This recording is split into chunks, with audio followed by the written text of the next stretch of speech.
ನಮ್ಮ ಜೊತೆ ಶಿಲ್ಪಿ ಗಣೇಶ್ ಭಟ್ ಸರ್ ಇದ್ದಾರೆ, ಮಾತಾಡ್ಸೋಣ ಅವ್ರನ್ನ. ಸರ್ ನಮಸ್ತೆ. ತಾವು ಅಯೋಧ್ಯೆಯಿಂದ ಬಂದ ಮೇಲೆ ತಮ್ಮ ವಿಗ್ರಹಗಳಿಗೆ ಬೇರೆ ಬೇರೆ ಭಾಗದಿಂದ ಖಂಡಿತವಾಗ್ಲೂ ಡಿಮ್ಯಾಂಡ್ ಬಂದಿರುತ್ತೆ. ಹೇಗಿದೆ ಸರ್ ಆ ಡಿಮ್ಯಾಂಡ್? ಬರುವಾಗಲೇ ಏರ್ಪೋರ್ಟ್ನಲ್ಲಿ ಕೂಡ ನಮಗೆ ಅತ್ಯದ್ಭುತವಾದ ಸ್ವಾಗತವನ್ನು ಕೋರಿ ಬರಮಾಡಿಕೊಂಡ್ರು. ತಾವೆಲ್ಲರೂ ನೀವೆಲ್ಲ ಸಾಕ್ಷಿಯಾಗಿದ್ದೀರಿ. ಈಗ ಬಂದ ನಂತರ ಅಂತೂ ಅದರಲ್ಲೂ ನನ್ನ ಶಿಲ್ಪ ಸಮಾಜಕ್ಕೆ ನೋಡೋದಕ್ಕೆ ಸಿಕ್ಕಿದ ನಂತರ ಅಂತೂ ತುಂಬ ಜನಗಳ ವಿಶೇಷವಾದಂತಹ ಬೇಡಿಕೆಯನ್ನು ಕಾಣ್ತಾ ಇದ್ದೀನಿ.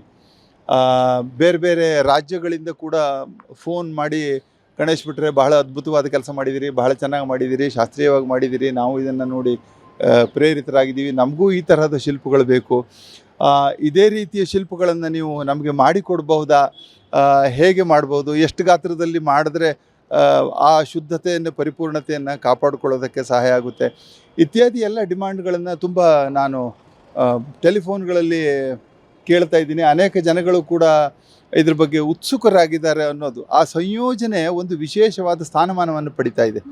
ಯಾಕೆಂದರೆ ಇದುವರೆಗೆ ರಾಮಲಲ್ಲನ ಮೂರ್ತಿ ಶಿಲ್ಪ ಎಲ್ಲೂ ಮಾಡಿರಲಿಲ್ಲ, ಭಾರತದಲ್ಲಿ ಸಿಕ್ಕಿರಲಿಲ್ಲ ಜನಗಳಿಗೆ. ಈಗ ಒಂದು ಈ 7-8 ತಿಂಗಳುಗಳ ಚಿಂತನೆ ಮಂಥನದೊಟ್ಟಿಗೆ ನಾವು ಯಾವ ಶಿಲ್ಪದ ಸಂಯೋಜನೆಯನ್ನು ಮಾಡಿ ಅಯೋಧ್ಯೆಗೆ ಕೊಡುವ ಸ್ವರೂಪವನ್ನು ಏನು ಮಾಡಿದೀವೋ, ಅದಾದ ನಂತರ ಅದೆಲ್ಲ ಕಡೆ ಜನಗಳ ಕಣ್ಣಿಗೆ ನೋಡೋದಕ್ಕೆ ಸಿಕ್ಕದ ನಂತರ ಯಾವ ರಾಜ್ಯದಿಂದ ಡಿಮ್ಯಾಂಡ್ ಬರ್ತಾ ಇದೆ ಮತ್ತೆ ಎಲ್ಲವೂ ಕೂಡ ರಾಮನ ವಿಗ್ರಹಕ್ಕೆ ಬರ್ತಾ ಇರೋದು ತಮಗೆ? ಹೌದೌದು. ಈಗ ರಾಮನ ವಿಗ್ರಹಕ್ಕೋಸ್ಕರ ಜಮ್ಮು ಕಾಶ್ಮೀರದಿಂದ ನಿನ್ನೆ ಒಂದು ಟೆಲಿಫೋನ್ ಬಂತು. ಸರ್, ನಾವು ಒಂದು ರಾಮನ ದೇವಸ್ಥಾನ ಮಾಡ್ತಾ ಇದ್ದೀವಿ, ನಮಗೆ ನೀವು ಒಂದು ರಾಮನ ಶಿಲ್ಪವನ್ನು ಮಾಡಿಕೊಡ್ಬಹುದಾ, ಅಥವಾ ನೀವು ಇನ್ನು ಉತ್ತರ ಭಾರತದ ಅನೇಕ ಕಡೆ, ಅಸ್ಸಾಮಿಂದ, ಛತ್ತೀಸ್ಗಢದಿಂದ ಇತ್ಯಾದಿ ಬೇರೆ ಬೇರೆ ಕಡೆಗಳಿಂದ ನನಗೆ ಫೋನ್ ಬಂದು, ನೀವು ಮಾಡಿದ್ದು ತುಂಬ ಅದ್ಭುತವಾಗಿದೆ, ತುಂಬ ಚೆನ್ನಾಗಿ ಮಾಡಿದ್ದೀರಿ ಸರ್, ಈ ಥರದ ರಾಮಲಲ್ಲನ್ನ ನಾವು ಇಡಬೇಕು ಅಂತ ಅಂದ್ಕೊಂಡಿದ್ದೀವಿ, ನಮಗೊಂದು ಅವಕಾಶ ಇದೆ, ನೀವು ಅದನ್ನ ಅದೇ ರಾಮನ್ನ ನನಗೆ ಕೊಡಬಹುದಾ ಅಂತ ಅವ್ರು ಕೇಳ್ತಾ ಇದ್ರು.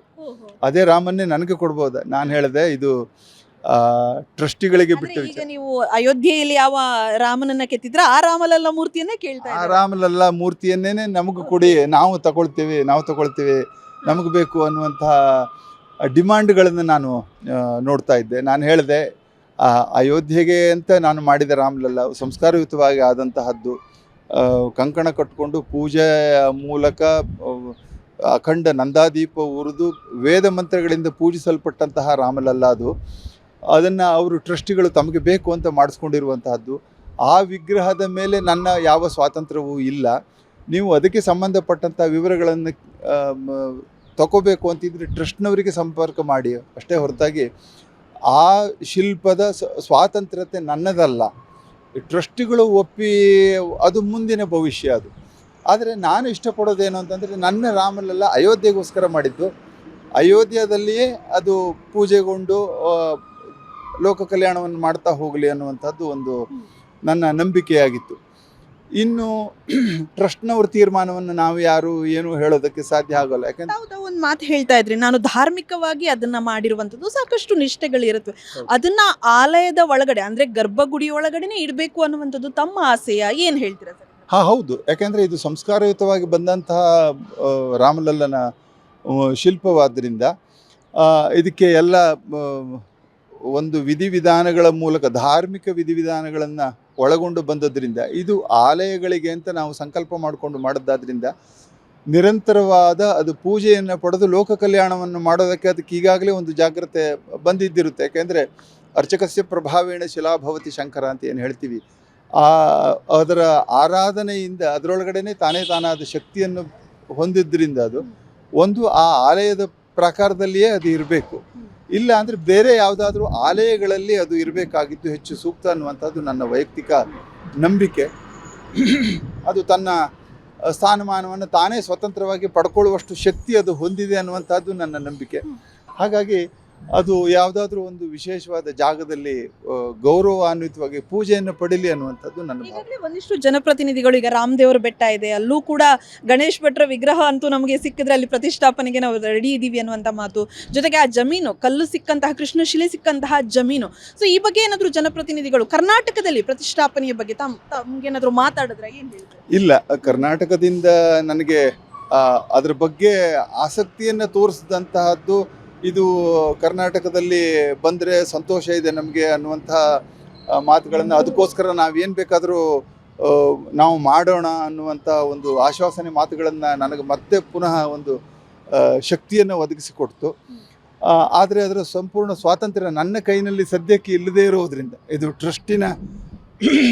ಇದು ಟ್ರಸ್ಟಿನ ಸ್ವತ್ತಾಗಿರುವುದರಿಂದ ಟ್ರಸ್ಟ್ನವರು ಅದಕ್ಕೆ ಅಂತಿಮ ತೀರ್ಮಾನವನ್ನು ಅವರು ತಗೊಂಡು ಅವರು ಕೊಡುವಂತಹದ್ದು. ಅಯೋಧ್ಯೆಯಲ್ಲಿಯೇ ಇದ್ದರೆ ಶ್ರೇಷ್ಠ, ಅದು ಅಲ್ಲಿಗೋಸ್ಕರ ಮಾಡಿದ್ದು. ಅದಿಲ್ಲದೆ ಹೋದರೆ ಯಾವುದೋ ವಸ್ತು ಸಂಗ್ರಹಾಲಯದಲ್ಲೋ ಅಥವಾ ಇನ್ಯಾವುದೋ ಸರ್ಕಲ್ಗಳಲ್ಲಿ ಇರುವುದು ನನಗೆ ಅದು ಅಷ್ಟು ಶೋಭೆ ಅಂತ ಅನಿಸೋದಿಲ್ಲ.